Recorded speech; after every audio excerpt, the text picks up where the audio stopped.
안녕하세요. 오늘도 사연살롱을 찾아주셔서 감사합니다. 옛날에 짐승 새끼는 걷어도 사람 새끼는 거두면 안 된다는 말을 들은 적 있어요.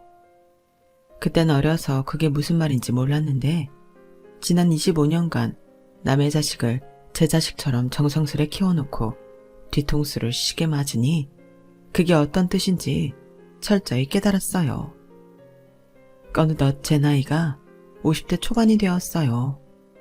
지난 25년간 제가 눈물로 보낸 세월을 누가 보상해 줄까요? 이제 남편도 떠나고 없는 마당에 앞으로 누구를 의지하고 살아야 할지 막막합니다. 전 서울 빈민촌에서 태어나 어려서부터 가난을 친구처럼 여기고 살았어요. 저와 엄마 아빠에게 허리띠 졸라매고 사는 것은 단순히 절약정신이 아니라 생존의 습관이었죠. 엄마 아빠는 결혼은 하셨어요. 가난의 대를 끈자는 결심하에 아이를 갖지 않으시기로 하셨대요. 심지어 아빠는 정관수술까지 받으셨음에도 불구하고 두 분의 사랑의 힘이 컸는지 제가 떡하니 생겨버렸죠. 덕분에 전 외동딸로 엄마 아빠의 아낌없는 사랑을 받고 자랐어요. 하루 벌어 하루 먹고 살며 입에 풀칠하기 바빴지만 외동딸인 저를 향한 부모님의 사랑은 깊고 또 깊었죠.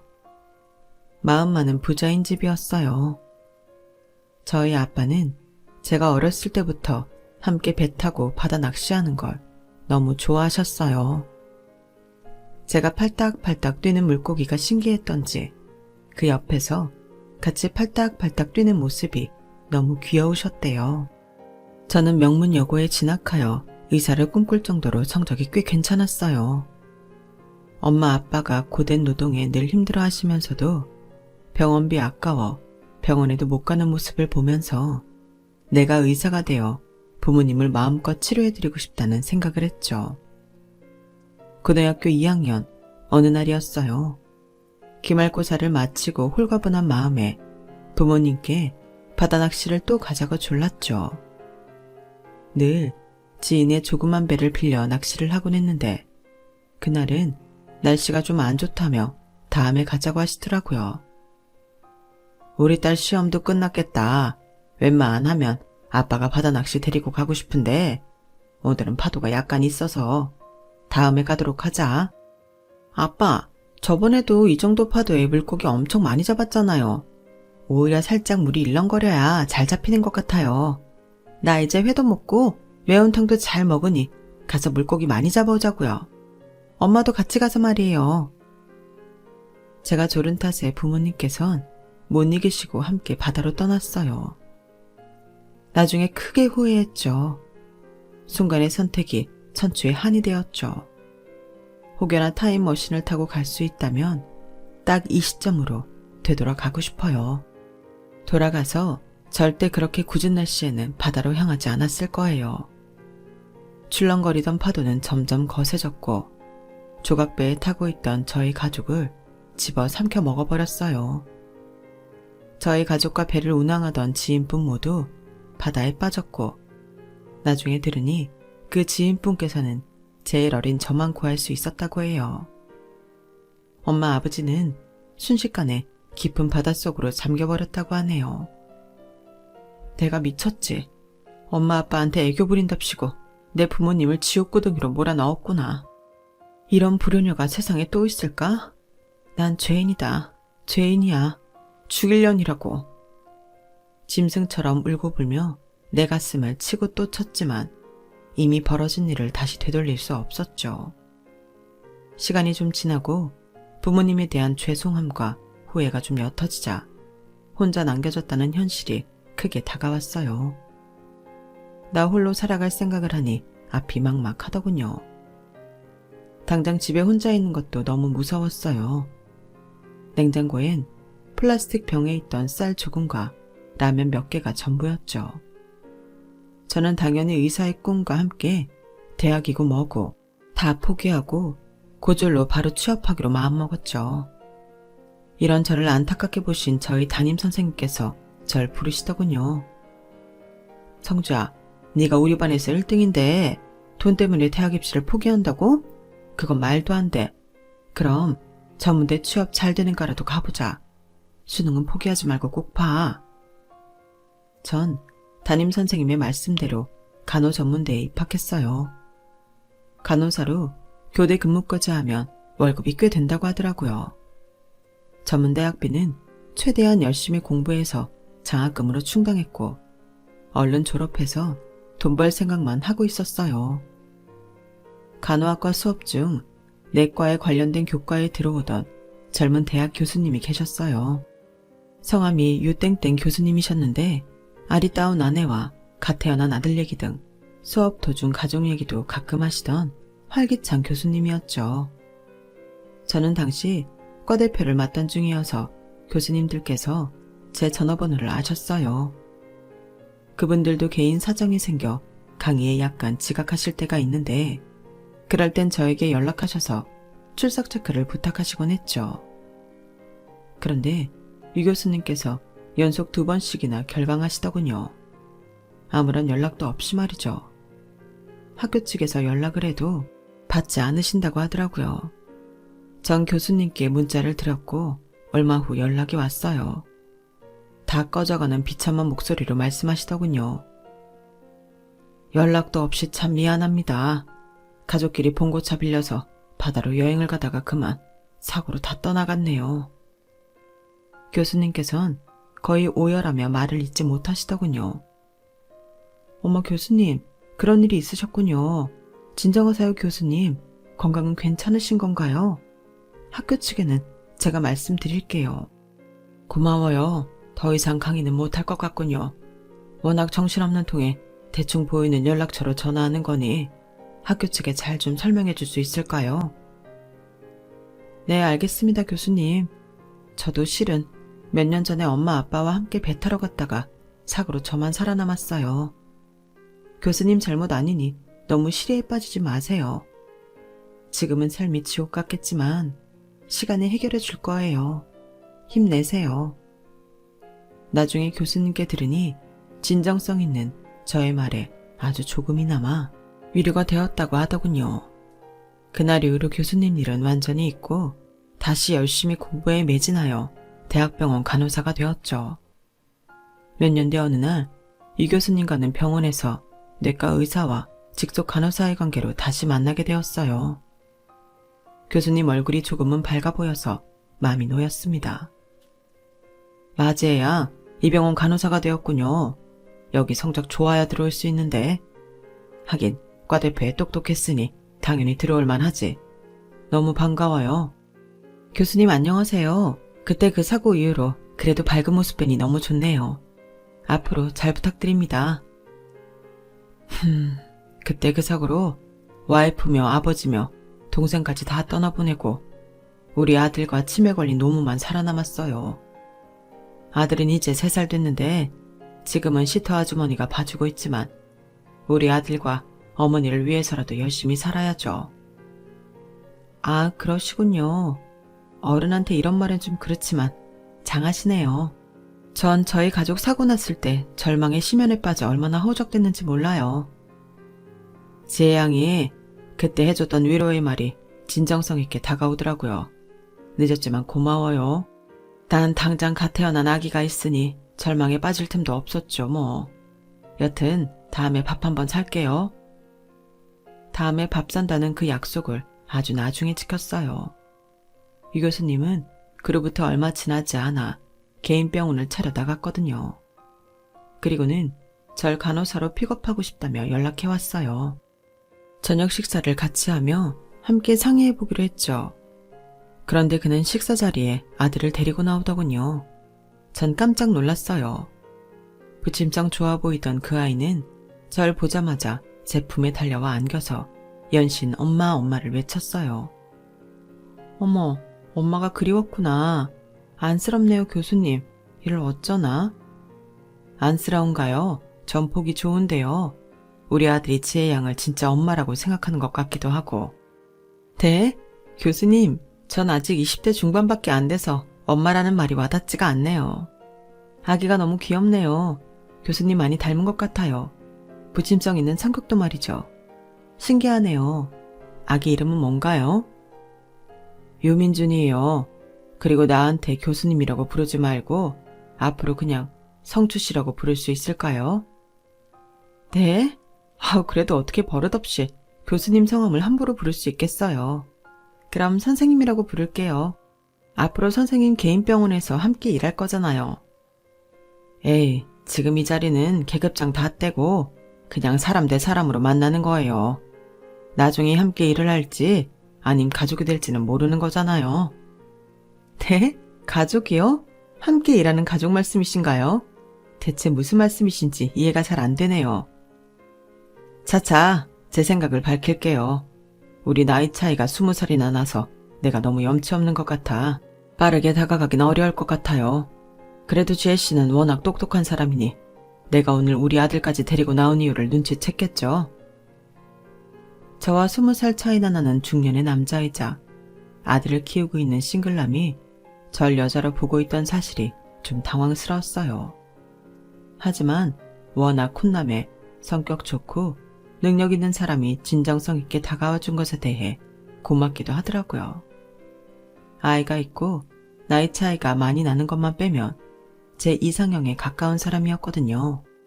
그는 자기 아들인 민준이와 제가 좀 더 친해지길 바라는 마음에서인지 만날 때마다 데리고 나왔어요. 귀여웠던 그 아이가 싫지만은 않더라고요. 또 만날 때마다 엄마 하고 잘 따랐고요. 전 간호사로서 그의 개인 병원에서 일하는 것 대신 그의 아내이자 민준이의 엄마가 되어주기로 결심했습니다. 갑작스레 부모님을 떠나보내고 저 혼자 사는 것에도 너무 외로움을 느끼고 있었거든요. 그 남자가 만날 때마다 프로포즈를 하며 강력히 어필했던 것도 하나의 이유였고요. 하지만 지금 생각해보면 이 남자는 절 너무 사랑해서 결혼하고 새로운 가정을 꾸리고 싶었다기보다는 그저 혼자 남겨진 어린 아들을 키워줄 보모가 필요한 게 아니었나 싶네요. 우리는 혼인신고만 하고 결혼식도 안 올리고 남편이 살던 집에 제 집만 갖고 들어가 함께 살았어요. 남편은 따뜻하고 성격 좋은 사람이었지만 개원 후 워낙 바빠서 집안일을 돌볼 시간이 없었죠. 3살 민준이를 돌보는 건 100% 제 몫이었어요. 제가 그 집에 들어가는 순간 원래 있던 베이비시터 아주머니는 치매 시어머니를 돌보는 간병인 역할로 바뀌었죠. 각오는 하고 결혼한 거였지만 중증 치매 환자인 시어머니를 돌보는 일 또한 만만치 않았습니다. 시어머니는 간병인이 있으니 난 민준이만 잘 키우면 되겠지 라고 쉽게 생각했던 제 생각은 큰 오산이었어요.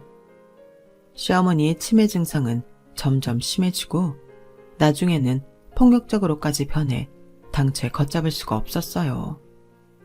문 밖으로 나가려는 일이 잦아졌고 벽에 똥칠하는 일은 일상 다반사였어요. 아이의 똥기저귀와 시어머니의 똥기저귀를 함께 치우며 너무 힘들어 울기도 자주 울었네요. 간병하시던 아주머니들도 매일 진이 빠지니 자주 그만두더라고요. 내가 왜 이런 선택을 했을까? 남편을 정말 사랑했던 걸까? 아님 그냥 동정심에 결혼하게 된 걸까? 맨날 후회로만 점철되는 인생이 지긋지긋하더군요. 그나마 남편의 병원이 승승장구하던 모습에 함께 기뻐하며 이겨냈던 것 같아요. 여보, 일이 나와서 이 박스 좀 받아봐. 이게 바로 돈박스라고 돈박스. 웬 현금이 이렇게 많아? 이게 오늘 하루에 다 번 거야? 대체 이게 얼마야? 당연하지. 당신 남편 능력 있는 거 이제야 알았어. 난 진료도 잘하지만 장사 수완도 좋아서 돈을 긁어 모으고 있다고. 어때? 이 돈 다 자기 거야. 박스채로 다 가져. 얼만지 한번 세어보라고. 그때 당시만 해도 카드 사용보다는 현찰이 많이 융통되던 시절이라 남편은 남들 한 달 월급을 하루 만에 벌어와서 저에게 뿌듯하게 자랑하곤 했어요. 이때다 싶어 개원하고 고생하던 남편이 안쓰러워 꺼내지 않고 있던 얘기를 분위기 좋을 때 한번 꺼내봤죠. 자기야, 어머님 치매 증상이 날로 심해지고 있어. 내가 민준이 보면서 어머님까지 간병하기에 너무 벅차. 치매 전문 병원으로 모시면 안 될까? 내가 매일 몇 시간씩 가서 들여다볼게. 안 돼. 우리 엄마가 기억을 완전히 잃기 전에 약속했던 거야. 절대 시설엔 보내지 않겠다고. 돌아가셔도 집에서 돌아가시게 하겠다고. 엄마가 강력히 원했던 바야. 내가 돈 많이 버니 그 돈으로 간병인 아줌마를 더 써. 그럼 됐지?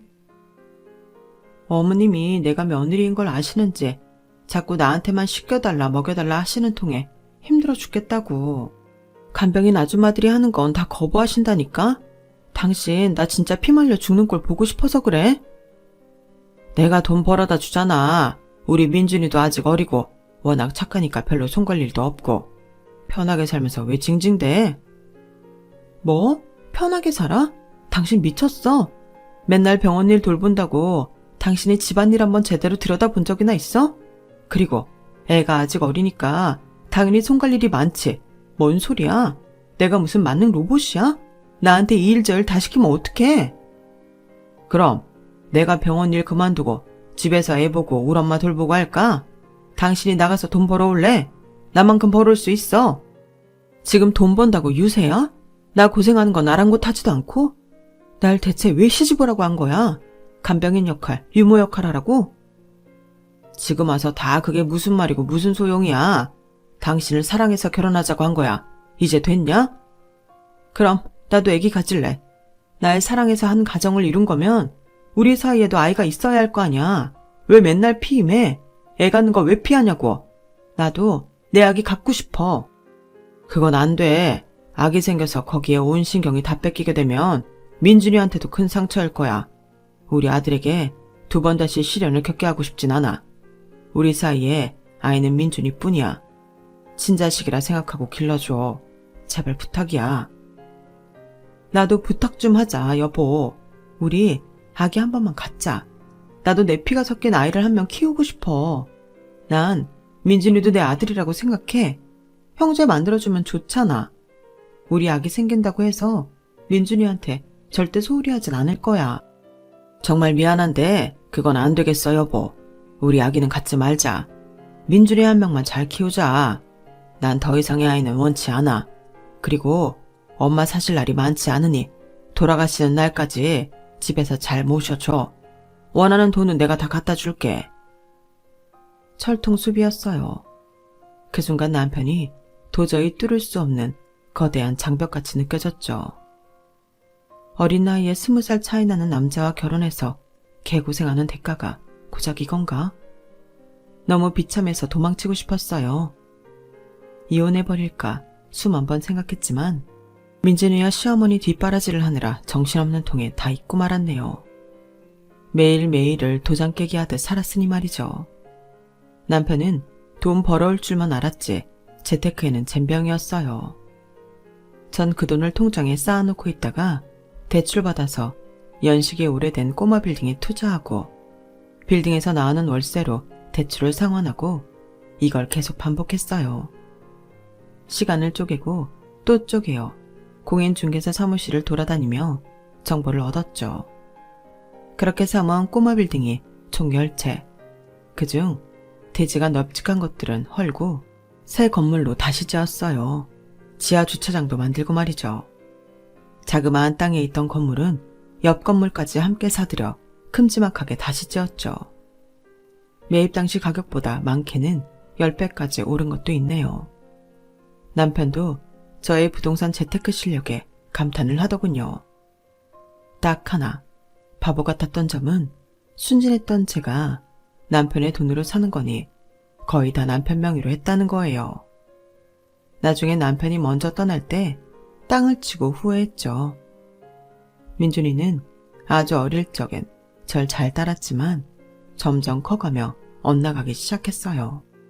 그럴 때면 그냥 될 대로 되라 하고 외면해버리고 싶었지만 아이가 아토피가 너무너무 심해서 제 손이 갈 수밖에 없었죠. 온 몸에서 진물이 흘러나왔어요. 아토피에 좋다는 방법은 다 해본 것 같네요.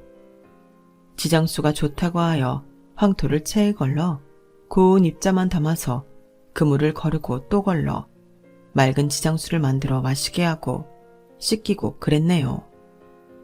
또 남편을 설득하여 산속에 황토집을 짓고 주말이면 민준이를 황토집으로 데려가 쉬게 했어요. 그럴 때면 입이 대빨 나온 민준이는 서울로 가서 치킨 피자를 먹자며 떼를 썼죠. 그렇게 아이를 산속에 데리고 다니는 주말 동안 시어머니는 남편이 간호했고요. 아마 보초 선다는 말이 맞았을 거예요. 남편도 본인 엄마 치매 뒷바라지하는 걸 힘겨워하는 게 눈에 보이더군요. 그렇게 10년을 치매 놓인 간병에 온 가족이 모두 지쳐가던 그날 밤, 시어머니는 갑자기 돌아가셨습니다. 이런 말씀 시어머니께 죄송하지만 참 홀가분하더군요. 하지만 민준이가 본격적으로 사춘기를 겪으며 저는 정신적으로 피폐해져 갔어요. 마치 절 괴롭히기 위해 태어난 아이인 양 정신적으로 절 사정없이 흔들어대더군요. 멘탈이 센 편이라고 자부했던 저는 진짜 나가 떨어지는 줄 알았습니다. 그렇게 엇나가기 시작했던 시점은 민준이가 제가 친엄마가 아니란 사실을 알고부터였을 거예요. 서랍 깊숙이 자리 잡고 있던 사진첩에서 본인을 안고 있던 친엄마의 사진, 남편과 민준 엄마의 결혼식 사진 등을 들고 와서 저한테 묻더군요. 엄마, 아빠 옆에 웨딩드레스 입은 아줌마는 누구야? 엄마랑 다른 것 같은데? 다른 사진을 보니 이 아줌마가 날 안고 있네. 이 얘기 나 어렸을 때 맞지? 전 엄청 당황했어요. 이 집안을 다 치우면서도 그런 사진첩이 있는 줄은 꿈에도 몰랐거든요. 정신을 차리고는 민준이에게 사실대로 말해주기로 했죠. 민준아, 너무 놀라지 말고 들어. 민준이를 낳아준 엄마는 따로 계셔. 불의의 교통사고로 돌아가셨지. 난 네가 어릴 때 아빠와 결혼해서 널 봐주기 시작한 거야. 하지만 난 널 내가 낳은 아들이라 생각하고 키우고 있어. 아무것도 달라지는 건 없어. 뭐가 안 달라져? 내 친엄마가 아니라고? 날 낳아준 엄마는 이미 죽었단 말이야? 그걸 왜 이제 말해줘? 지금 장난해? 아줌마는 나랑 아무 상관없는 남이란 거잖아. 피 한 방울 안 섞인 생판 남. 엄마도 아닌데 이제 나한테 잔소리하지 마. 듣지도 않을 거니까. 안 그래도 사춘기가 시작되어 제 말은 귓등으로도 안 듣는 아이였는데 제가 친엄마가 아니라는 사실이 엄청난 충격이었는지 아이의 눈빛이 달라지더군요. 아주 매섭게 말이죠. 남편에게 얼른 사실을 알리고 남편도 조기 퇴근하여 아이를 잘 달래보았지만 막무가내였습니다. 남편은 애 먼 제 탓을 하더군요. 그러게 왜 애가 먼지 쌓인 사진첩까지 찾게 내버려둬? 대체 집에서 뭐 하는 거야? 애 하나 잘못 보고. 그걸 여태껏 간직한 당신은 뭐 하는 사람인데? 애한테 숨기려면 제대로 숨기든가 아니면 아예 버리던가 해야지. 그걸 간직하는 건 나에 대한 예의도 아니지. 내가 당신하고 산 세월이 10년이 넘었는데. 아휴, 아들 하나 있는 거 잘 좀 키워보려 했구만. 당신 때문에 더 삐뚤어지게 생겼어. 안 그래도 바랑심 가득하던 애였는데 어쩔 거야. 당신이 잘 달래서 바른 길로 인도해봐. 우리 아들은 내 삶의 낙이자 존재 이유라고. 피 같은 우리 아들, 불쌍한 내 새끼. 난 안 불쌍해? 이 집에 시집와서 치매 걸린 시어머니 똥수발 다 들어. 피도 안 섞인 남의 아들, 아토피 한번 고쳐보겠다고 별짓 다 하고 다녀. 사랑과 정성으로 키웠는데 이제 와서 나보고 아줌마래. 피 안 섞였다고? 나랑 상종도 안 한다고. 당신이 진짜 친아들처럼 사랑으로 대했으면 우리 민준이가 지금 저렇게 나올까? 아니라고 봐 난. 당신이 여태껏 계모처럼 키웠으니 저렇게 삐딱 노선을 타는 거라고. 뭐라고? 애 아빠인 당신이 맨날 애를 감싸고 도니까 애가 지멋대로인 거 아니야. 난 앞으로 민준이를 똑바로 키워야겠어. 내가 남의 아들이라 생각했으면 그냥 어르고 달래고 대충 끝냈을 거야. 근데 그건 애한테도 독이 되는 것 같아. 진짜 친엄마처럼 강력하게 훈육할 테니 말리던지 말던지 마음대로 해. 전 아이를 똑바로 교육시키기 위해 가진 애를 다 썼어요. 친자식처럼 정성스레 키우고 싶었거든요. 공부에 필요하다고 하면 과외나 학원도 다 알아봐주고 학교 행사에도 열심히 참석했죠. 그날도 학교에 학부모 상담이 있어 예정 시간보다 일찌감치 가 있었죠. 야, 유지랄, 저기 니네 계모 온다. 얘, 너 지금 뭐라고 했니? 계모? 유지랄? 우리 민준이를 왜 그렇게 표현하니? 제가 하도 지랄 맞아서요.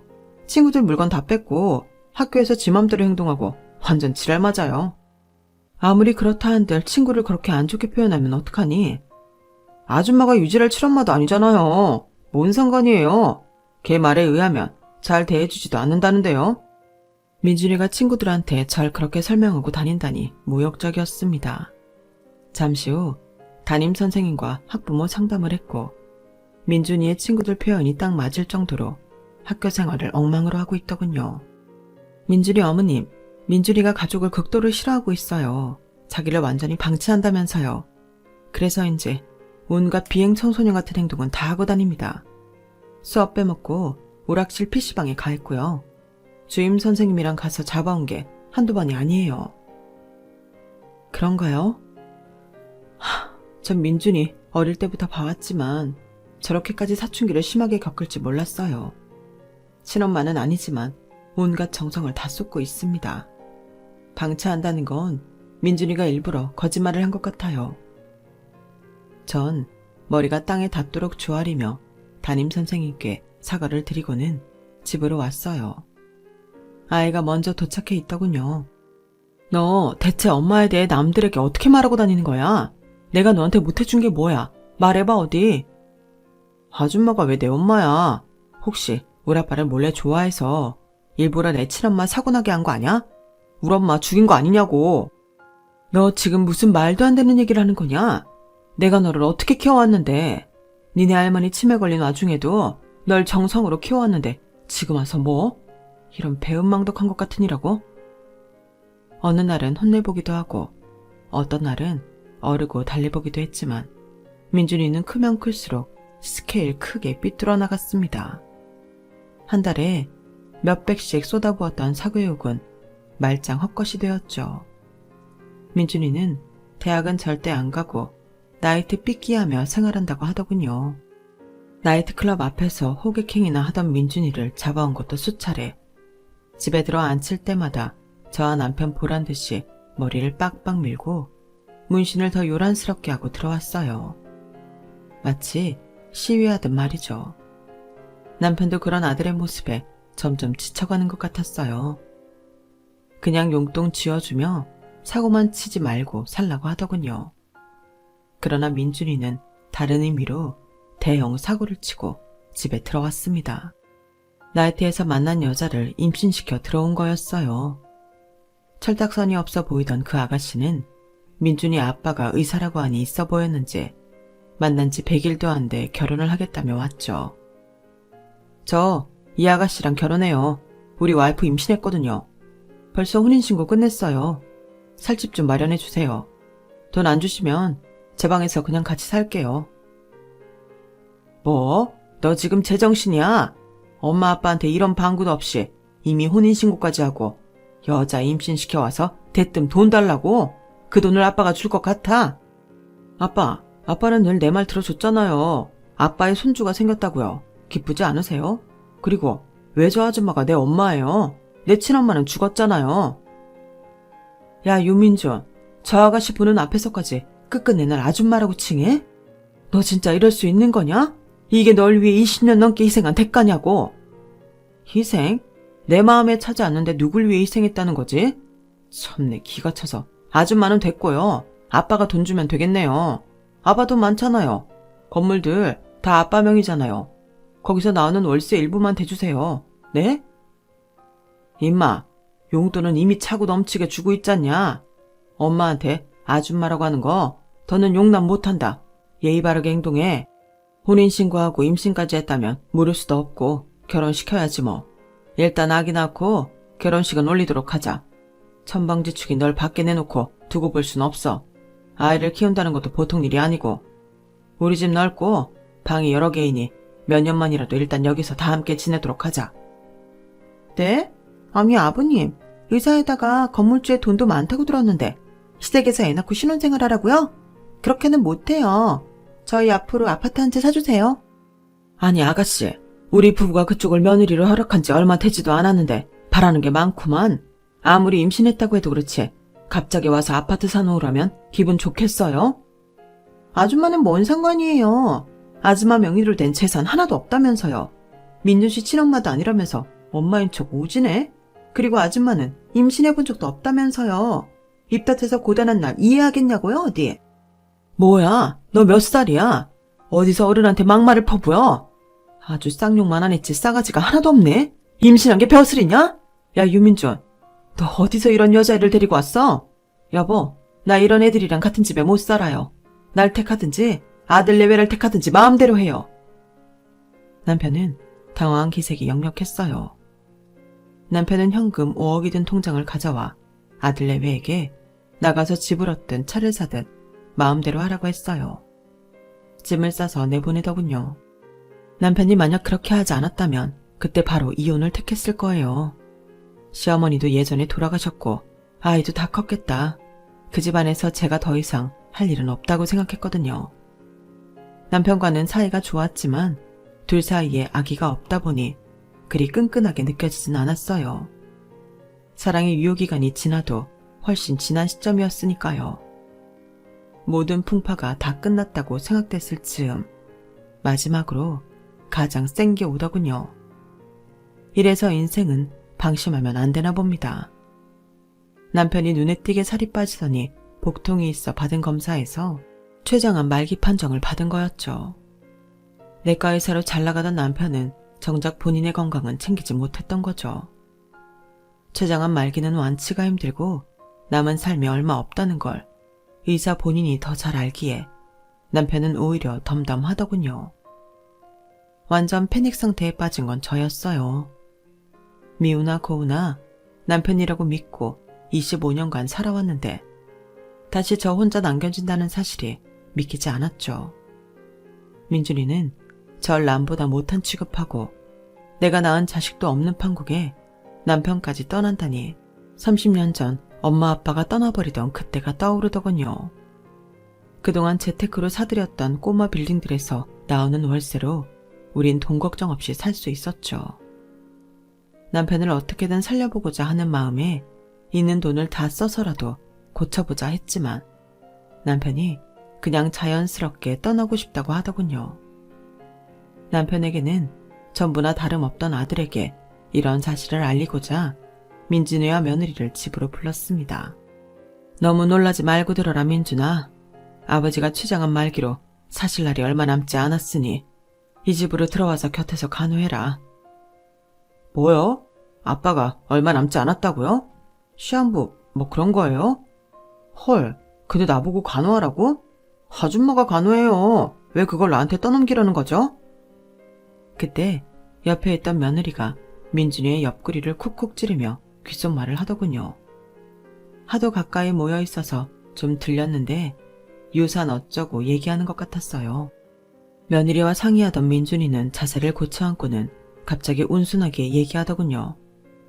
엄마, 그래요. 생각해보니 엄마 말이 맞네요. 내가 간호할게요.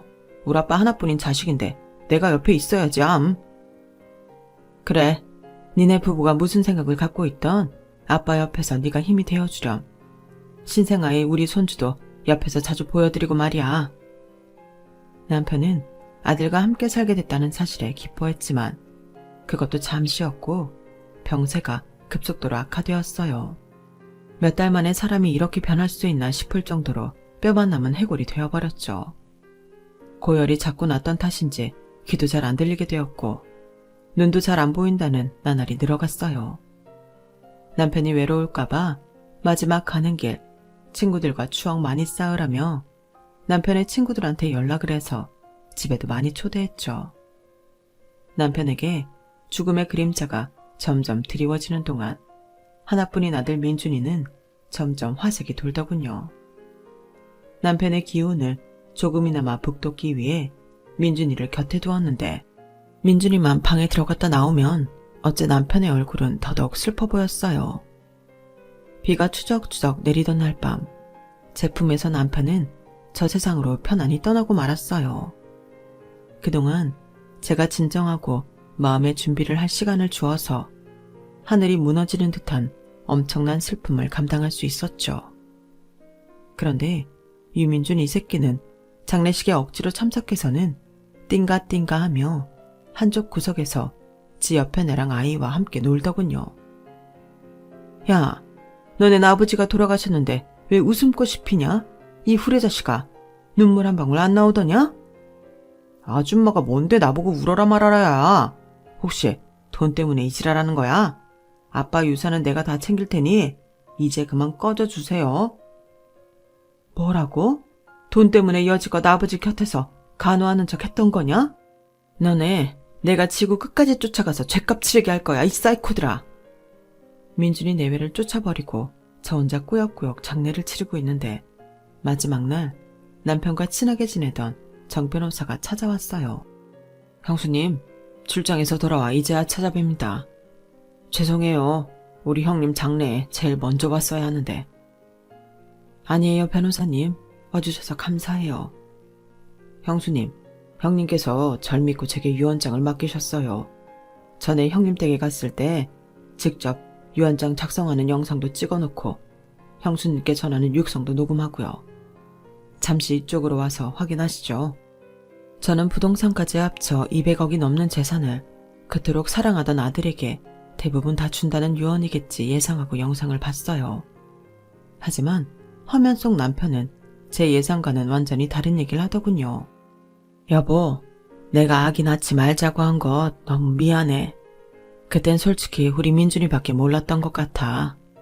근데 이렇게 허망하게 떠나게 되니 마지막이야 그놈의 진심을 보게 된 것 같아. 내가 자거나 의식이 없는 줄 알고 옆에 와서 기도하더라고. 제발 빨리 죽어달라고 말이야. 그래야 아빠 돈 내가 다 갖고 갈 수 있다나 뭐래나. 너무 놀라 심장이 철렁하더군. 내가 악마를 낳아 키웠어. 자기한테 너무 미안해. 내 명의로 된 재산은 자기한테 다 줄 거야.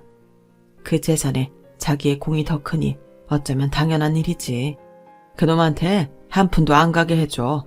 정 변호사한테 단단히 말해놨으니 혹시 민준이가 소송까지 끌고 가거든 끝까지 소송해서 자기가 재산 다 갖고 떵떵거리며 잘 살아.